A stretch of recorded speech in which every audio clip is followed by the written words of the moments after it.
ભાવનગર શહેરમાં છેલ્લા 12 વર્ષથી પશ્ચિમના ધારાસભ્ય અને પૂર્વ શિક્ષણ મંત્રી જીતુભાઈ વાઘાણી દ્વારા ગરીબ બાળકોને શાળાઓમાં પતંગ અને બિસ્કિટનું વિતરણ કરવામાં આવે છે, ત્યારે આ વર્ષે પણ શાળામાં બિસ્કિટ અને પતંગનું વિતરણ કરવામાં આવ્યું હતું। ભાવનગર શહેરમાં પશ્ચિમના ધારાસભ્ય જીતુભાઈ વાઘાણી દ્વારા એવી સ્કૂલ, બહેરા મૂંગા શાળા, અંધ ઉદ્યોગ શાળા અને અંકુર સરદારનગર શાળામાં ગરીબ અને બહેરા મૂંગા, મંદ બુદ્ધિ અને અનાથ બાળકો ઉત્તરાયણ પર્વ માણી શકે તે માટે પતંગ અને બિસ્કિટનું વિતરણ કરવામાં આવ્યું હતું।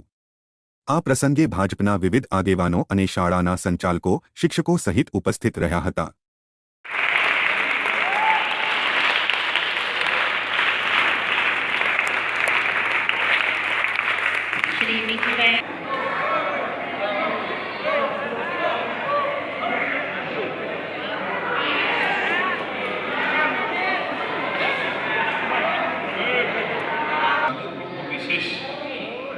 પોતાની પ્રતિભા ઊભી કરી છે। બીજા પણ હશે, કદાચ મને એના નામ નહીં આવડતા હોય, પણ હું તમને બધાને જોઉં એટલે ખૂબ મજા આવે કે આ વિદ્યાર્થીઓ કે કદાચ એક તાળી પાડતા હોય, બધા પાડે એવું બને, પણ તમે ઊભા થઈને કોઈનું સન્માન કરવા આવ્યા કે તમે અહીંયા એમને આપેલો પ્રેમ અને કામ પ્રત્યે માટેનું સમર્પણ મને દેખાડું છે। હું એના માટે આપણે વિશેષ અભિનંદન આપું છું કે એક કામ આપણું ભલે એક પ્રોફેશન હશે કે નોકરી હશે કે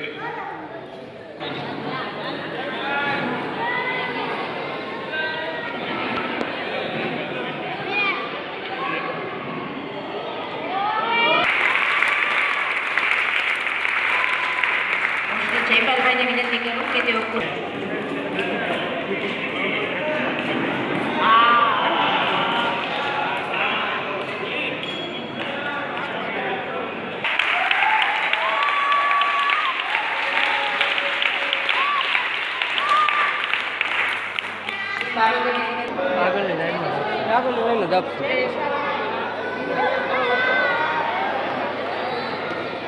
શ્રી નીનાબેનને વિનંતી કે તેઓ કુલદીપસિંહ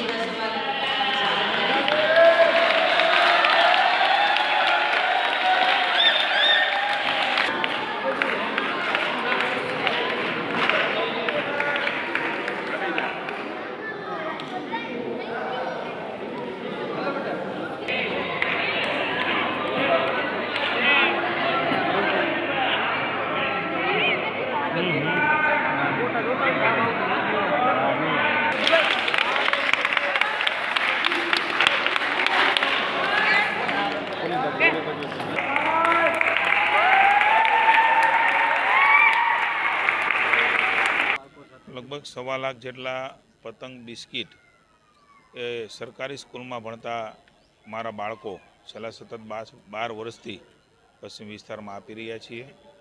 અનેકવિધ એમાં વિકાસના કાર્યો અને વિદ્યાર્થીઓનો બૌદ્ધિક અને વૈચારિક સ્તર પણ એનો આત્મવિશ્વાસ વધતો હોય છે।